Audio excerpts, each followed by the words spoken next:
అసలు దేవుడంటే ఎవరండి? మనల్ని సృష్టించిన వాడే కదా! మీరు ఇతర ఏ బుక్స్‌నైనా రిఫర్ చేయండి. ఏ బుక్‌లో మీకు కనిపించదు. బట్ బైబిల్ చెప్తుంది.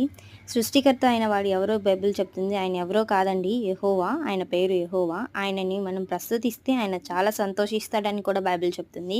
ఇకపై ఎప్పుడు మనం ప్రేయర్ చేసేటప్పుడు యెహోవాని ప్రస్తుతిస్తూ బిరుదులతోనే కాదండి, పేరుతో ప్రస్తుతిస్తూ మనం ప్రేయర్ చేస్తే చాలా సంతోషిస్తాడు. దేవుని మనల్ని సంతోషపెట్టే దేవుడిని మనం సంతోషపెడితే ఎంత బావుంటుందో కదా!